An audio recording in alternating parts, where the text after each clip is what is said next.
Sir मेरा नाम रविंदर रावत है और सर मैंने जीवाजी यूनिवर्सिटी से मेरा नाम रविंदर रावत है और मैंने जीवाजी यूनिवर्सिटी से बैचलर ऑफ आर्ट में ग्रेजुएशन किया है। और सर मैं मध्य प्रदेश के दतिया ज़िले से रहने वाला हूँ, जो कि बुंदेलखंड का एक भाग है भौगोलिक रूप से। लाउड बोलने को बोला, जल्दी अभी नहीं बोले, ऐसा भी बोलो कि हमें भी समझ में क्या बोल रहे हो। Okay sir. मेरा नाम रविंदर रावत है और सर मैंने जीवाजी यूनिवर्सिटी से बैचलर ऑफ आर्ट में ग्रेजुएशन किया है। और सर मैं मध्य प्रदेश के दतिया ज़िले का रहने वाला हूँ सर, जो कि भौगोलिक रूप से बुंदेलखंड क्षेत्र का एक भाग है।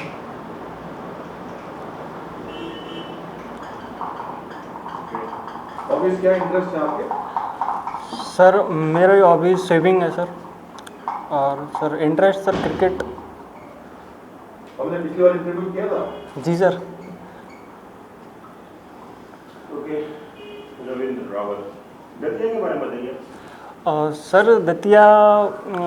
दतिया में जो सर दतिया पहले बुंदेला स्टेट थी सर, जो उसका भाग था। और सर यहाँ के जो किंग थे वीर सिंह बुंदेला राजा थे सर। यहाँ पे पर्यटन के लिए सर जो सतखंडा महल है, जो बहुत ही फेमस है, जो वहाँ के बुंदेला राजा थे, उन्होंने जहांगीर के फ्रेंडशिप में बनवाया था, तो उसी रूप में उसको जाना जाता है।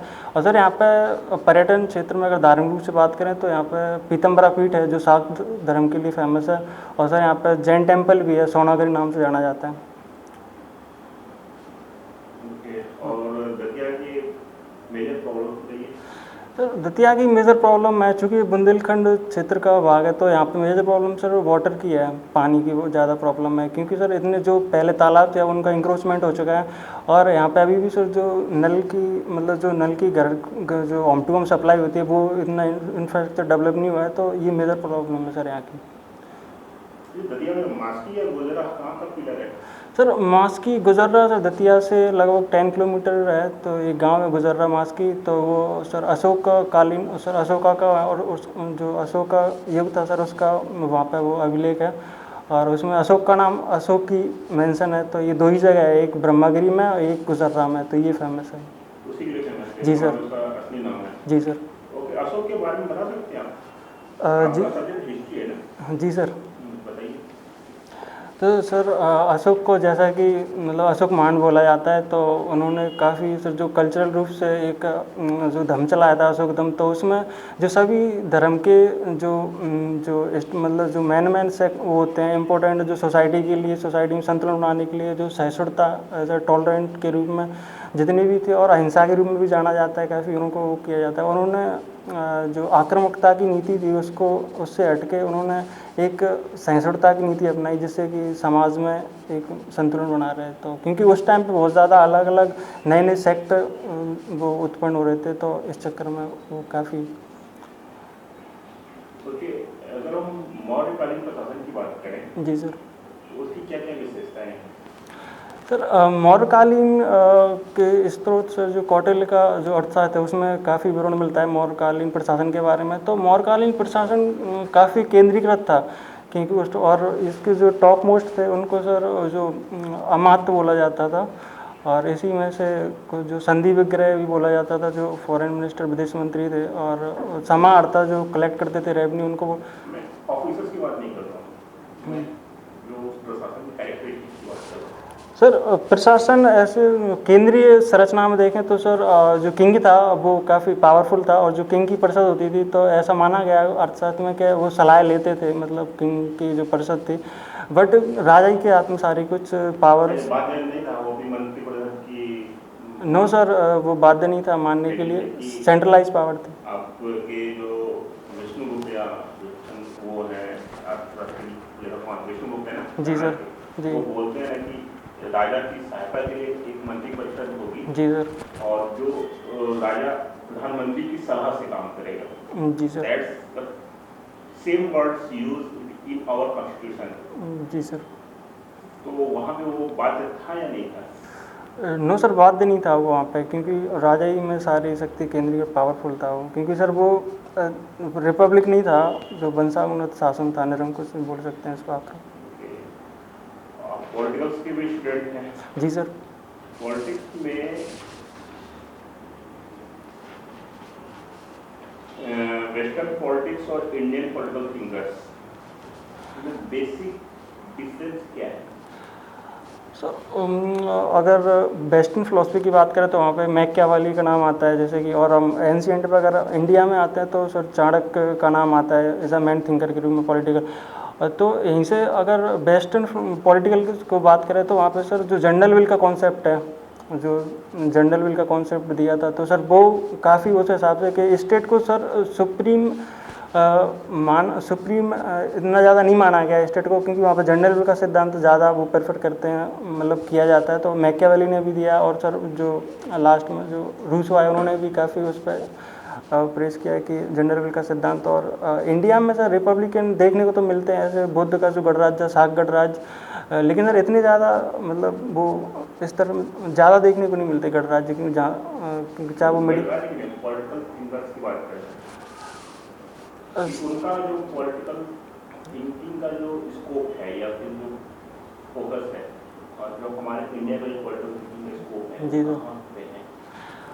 सर वहाँ पे अगर बात करें तो सर जो हॉब्स थे तो उन्होंने स्टेट को काफ़ी ज़्यादा प्रेफर करा था कि स्टेट को सुप्रीम होना चाहिए, क्योंकि स्टेट सभी को सिक्योरिटी प्रोवाइड करता है, और मतलब वेस्टर्न में स्टेट को ज़्यादा पावरफुली माना गया है कि, और पहले जो जनरल विल का सिद्धांत था उसके अपोज जो 17-18 में हॉब्स आए तो उन्होंने कहा कि नहीं, स्टेट को ज़्यादा शक्तियाँ मिलनी चाहिए, क्योंकि वो सभी की जो जनरल विल का सिद्धांत है उसी का मेन क्रक्स जो स्टेट ज़्यादा रूसो को जानते हैं आप? जी सर। जेएस मिल को जानते हैं आप? जी सर। बेंथम को जानते हैं आप? बेंथम, जी सर। जेएस मिल को जानते हैं आप? जेएस मिल को। लॉक्स और हॉब्स को भी आप जानते हैं? जी सर, पढ़ा है इनका। ये लोग व्यक्तिगत स्वतंत्रता की बात करते हैं। जी सर। इनका जो पॉलिटिकल थिंकिंग है वो सिर्फ एक व्यक्ति है, स्टेट बाद में आता है। जी सर। व्यक्ति के अधिकार, व्यक्ति का विकास की बात करते हैं। Okay sir. हमारे यहाँ महात्मा गांधी है, ओके सर। चाणक्य हैं, जी सर। ये लोग स्टेट की बात करते हैं, व्यक्ति बहुत पीछे है, इंडिविजुअल जो है बहुत पीछे है, जी पहले स्टेट की बात है। जी सर। अब मैं ये चीज़ पूछ रहा हूँ, तुम उसको उल्टा जा रहे हो। अगर आपको नहीं पता है तो सीधा वो सर क्लियर नहीं है। Okay sir. ओके, अभी हिस्ट्री, पॉलिटिकल साइंस, आज का न्यूज़पेपर पढ़ा है आपने? जी सर, थोड़ा फर्स्ट पेज ही देखी हेडलाइन को। क्या है? सर मैं एक कश्मीर से रिलेटेड थी, जो वहाँ की पार्टी है उन्होंने एक अलायंस बनाया हुआ है, गुपकर अलायंस नाम है। और सर अभी राजस्थान असेंबली है तो उन्होंने जो एग्रीकल्चर बिल है उसके एंटी में सर गुपकर अलायंस जो वहाँ की पार्टी है जो तो उन्होंने जो बनाया हुआ है कि जो सेंट्रल मतलब जो कश्मीर की जो 370 से पहले की जो पोजीशन थी वो लेके आना है, और यूनाइटेड होकर सेंट्रल से बाहर कश्मीर को अगेन 370 देना चाहिए या नहीं देना चाहिए? सर 370 एक तरीके से अभी जो सिचुएशन है वो ज़्यादा एक्सट्रीम है, मतलब मुंह हटाना, एकदम सब कुछ हटाना, स्टेट वोट ख़त्म कर देना। सर मुझे ऐसा लगता है कि हमें बैलेंस बना के चलना चाहिए, क्योंकि सर 360 में जो 360 है ही नहीं, सॉरी सर, मतलब 370 नहीं सर, सॉरी वो चलिए सर 370 है, तो सर 370 को और सर जो स्टेट होगा उसको ख़त्म ना करके, क्योंकि सर जो वहाँ के लोग जो लोकल पीपल है उनसे थोड़ा बात करके, जो भी NGO है, जो सोसाइटीज़ है, सिविल सोसाइटीज़ है, उनसे हमें थोड़ा वो करके कि मतलब बार्गेनिंग एक मेन सेंटर पॉइंट पर जाना चाहिए, ज़्यादा एक्सट्रीम भी नहीं जाना चाहिए, क्योंकि वहाँ पर जो इंडियन कॉन्स्टिट्यूशन है तो उसके ज़्यादातर प्रावधान ऑलमोस्ट लागू होते थे, ज़्यादातर वो धीरे धीरे या फिर जो राष्ट्रपति का जो अध्यादेश था उसके थ्रू धीरे धीरे होने लगे थे। तो हमने एकदम स्टेटहुड ख़त्म नहीं करना चाहिए था उसका, जो वहाँ का ठीक है, अगर जो ऐसे पंचायती राज एक्ट है तो उसको लागू नहीं होता था वहाँ पे कुछ प्रगतिशील एक्ट, तो उसके लिए हम थोड़ा कुछ बैलेंस टाइप में कर सकते थे, बट क्योंकि जो वहाँ पर स्टेट डेवलपमेंट के लिए भी ज़रूरी था कि जो लैंड वैंड के राइट्स मिले और भी जो नागरिक है भारत के। तो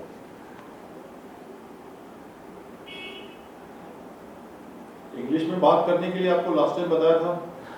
जी सर। अभी आप हिंदी में बोले जा रहे हो, एकदम कोई भी अटेम्प्ट नहीं कर रहे आप इंग्लिश में? नो सर, बिल्कुल sir, my mother tongue is Hindi and sir I try to speak English. We are meeting after 1 week and time is not much, so we have to improve. Yes, sir. Officers are expected to speak in English. Yes, sir. Because when you command your battalion, you will be speaking, or company or platoon, there will be language barrier because people will be from different places. Cricket sports में आपको अच्छा लगता है? जी sir. ये है batsman, okay sir. है ना? जी सर। इधर है बैट्समैन और ये है बॉलर, और ये राइट हैंड का बैट्समैन है, तो मिड विकेट किधर होगा? सर मिड, ये विकेट की, ये इधर है ना बैट्समैन, और इधर से बॉलिंग हो रही है, ठीक है सर। और ये खेल रहा है, राइट हैंड का बैट्समैन है, खेल रहा है, तो मिड विकेट उधर होगा या इधर होगा? सर मिड विकेट इस साइड होगा। ऑफ साइड में? जी सर। ऑफ साइड में मिड विकेट होगा? जी सर, ऑफ साइड में ही होगा मिड विकेट, क्योंकि अगर कहाँ पे तो होगा मिड विकेट ऑफ साइड में, बताना सर। सर यहाँ पे जो फील्ड लगा रहता है वो एक तो सर्कल के अंदर रहता है, एक सर्कल के बाहर रहता है। बीच में होगा जो ये बंद दोनों कहाँ किन दो प्लेयर्स के बीच में मिड विकेट होगा? सर ऑफ साइड तरफ लगा होगा मिड। चलो ठीक है, थर्ड पर्सन, थर्ड मैन कहाँ होगा? सर थर्ड मैन और लॉन्ग ऑफ, सर इस साइड, ये जो इस साइड का एरिया है सर, यहाँ पे थर्ड मैन होगा और वो लॉन्ग और लॉन्ग। थर्ड मैन और लॉन्ग ऑफ में कितना डिफरेंस होता है? सर एग्जैक्टली नहीं पता, sorry sir. Sir exactly slip कहाँ पे? Sir slip depend on batsman, अगर राइट हैंडर है तो मैंने फिर तो बता रखा है। जी सर। सर स्लिप यहाँ पे लगेगी जो विकेट कीपर से थोड़ा फासला। गूगली क्या है? गुगली स्पिन बॉल है, तो जो गुगली कौन अच्छा गूगली बॉलर है? गुगली बॉलर अभी आईपीएल में देखा तो राशिद खान काफ़ी अच्छी गुगली। दूसरा कौन करता था? अश्विन भी गुगली बॉल करते थे। दूसरा एक बॉलिंग का टेक्निक थी, दूसरा कैरम बॉल भी होती थी। हाँ? दूसरा टेक्निक है। दूसरा टेक्निक है बॉलिंग का जो फेमस हुआ था, किसको एक बंदा था स्पिन करता था, उसको दूसरा दूसरा बोलते थे। Sorry sir, I never heard about. Okay ठीक है, सागर सेतु प्रोजेक्ट के बारे में बताओ थोड़ा। सर सागर सेतु प्रोजेक्ट जो गल्फ ऑफ जो नीचे सर जो गल्फ ऑफ पार्क है, जो गल्फ ऑफ बंगाल की खाड़ी है, और सर जो गल्फ ऑफ पार्क बोलते हैं इसको, मन्नार की खाड़ी और जो गल्फ ऑफ पार्क, तो उसके बीच में जो सर जो सेतु समुद्रम, जो बीच में जो कच्चा द्वीप आइलैंड है, श्रीलंका और उससे तो छोटी स्ट्रिप है, तो उसको मतलब उसको कनाल बना के वहाँ पर सर नेविगेशन जो इंटरनेशनल क्या फायदा होगा उससे? सर उससे ये होगा, पहले तो जो इंटरनेशनल जो मैरीन टाइम लाइन है तो सर वो काफ़ी इंडिया के पास में आ जाएगी, और हमारे जो कोस्टल लाइन है वो काफ़ी डेवलप होने का, पोर्ट ऑफ कॉल डेवलप हो सकता है वहाँ पे, जैसा कि सिंगापुर में है। और सर सबसे बड़ी बात है टाइम रिड्यूस हो जाएगा काफ़ी, मतलब जो 1500 किलोमीटर के आसपास कम हो जाएगा। जी सर। कच्ची द्वीप की आइलैंड क्या है? सर कच्चा द्वीप आइलैंड पहले इंडिया के पास था, बट श्रीलंका भी उस पर सॉवरेंटी क्लेम करता था, तो हमने 80 के दशक में। किसने गिफ्ट कर दिया उसको Sri Lanka? Sir Rajiv Gandhi, I think as I remember now, Rajiv Gandhi prime minister है। Yes sir. डियो गार्सिया किधर है? जी सर, डियो गार्सिया नीचे सर हिंद महासागर में जो अमेरिका का बेस है, बेसिकली वो फ्रांस, मतलब डियो गार्सिया। ये बताइए, राफेल एयरक्राफ्ट के बारे में क्या जानते हो? Sir Rafale aircraft sir 4.5 generation का एयरक्राफ्ट है, कॉम्बैट एयरक्राफ्ट है, और सर ये डबल इंजन है, और सर ये 3 मैक। नवरत्न कंपनी की नाम बताओ दो इंडिया में। सर एक तो सर कोल इंडिया लिमिटेड है और एक सेल है। SAIL and coal. जी सर। सेल का full form? Sir steel authority India limited. GAIL क्या है? सर गेल जो गैस से रिलेटेड सरकारी कंपनी है, जो गैस की वो पाइपलाइन सारा मैनेज करती है, और गैस इंपोर्ट और ब्लॉक। जी सर। अच्छा, अभी म्यांमार को कुछ दे दिया इंडिया ने, क्या किया है? सर म्यांमार को अभी हमने जो किलो क्लास सबमरीन है सिंधुवीर, तो वो उसको लीज पे दिया है। न्यूक्लियर ट्रायड क्या होता है? न्यूक्लियर ट्रायड होता है कि एक जो राष्ट्र के पास एक तो सर जो एयर टू एयर है उसमें न्यूक्लियर मार करने की क्षमता, और नीचे जो सर पृथ्वी, और सर डिफेंस में भी, जैसे कि हमने अभी अरिहंत है जो हमारे पास INS अरिहंत, तो उसको भी परमाणु ट्रायल बोलते हैं, मतलब पानी में हुआ और पानी में हो गया, और सर थल में भी हो गया जो पृथ्वी है। तो इंडिया के पास ऐसा है? यस सर, न्यूक्लियर ट्रायड है इंडिया के पास। न्यूक्लियर के ट्रायड है? जी सर। कब हुआ है हमारे पास? सर अभी हुआ जब हमने INS जो अरिहंत है वो इंडक्ट करी है, तो सर तब न्यूक्लियर ट्रायल बन के तैयार हुआ।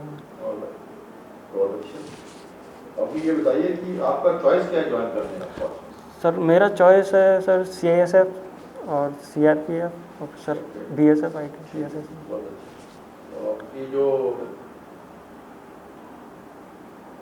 शादी करने का विचार है कब, और लव मैरिज करना है या अरेंज मैरिज करना है? सर अभी तो ऐसा कुछ सोचा नहीं है शादी के बारे में, क्योंकि सर फर्स्ट प्रेफरेंस है कि पहले अगर जब करेंगे तो दोनों में क्या प्रेफरेंस है और आपकी क्या व्यू है इसके बारे में? सर मेरा व्यू है कि जो ऐसा लव मैरिज और अरेंज मैरिज में ऐसा कोई जो मतलब व्यक्ति को अच्छा लगना चाहिए, जिससे विचार मिलते हैं जो आपके पिताजी एग्री ना करें, मदर एग्री ना करें और आपको शादी करनी ही है, ऐसा में क्या करेंगे? सर फर्स्ट ऑफ ऑल अगर ऐसा कुछ केस होता है तो मैं पहले अपने जो मम्मी पापा उनको कन्विंस करूँगा एक बार, और उनको बताऊँगा, थोड़ा कन्विंस करूँगा, और जो भी पर्सन अगर उसको मतलब थोड़ा मिलाऊँगा कि आप विचार ऐसे, तो पहले कन्विंस करने की कोशिश करूँगा। और सर अगर इस पर आपका CFPF क्लियर नहीं हुआ तो आप क्या करोगे? सर अभी मैं गांव में रहता हूं, तो सर ट्यूशन देता हूं बच्चों को, और सर फैमिली फार्मिंग में भी जब कभी टाइम मिलता है, क्योंकि फार्म पे ही हमारा घर है, तो वो फ्री टाइम में वो करते हैं। नहीं हुआ तो आगे क्या नहीं हुआ करोगे? सर, वैसे मुझे पूरा भरोसा है कि इस बार मेरा क्लियर हो जाएगा, कॉन्फिडेंट हूँ। और सर अगर इफ कुछ कंडीशन में नहीं होता है तो sir I will try again. You will try again. जी, Thank sir. you. Okay. 5 minute wait करिए आपको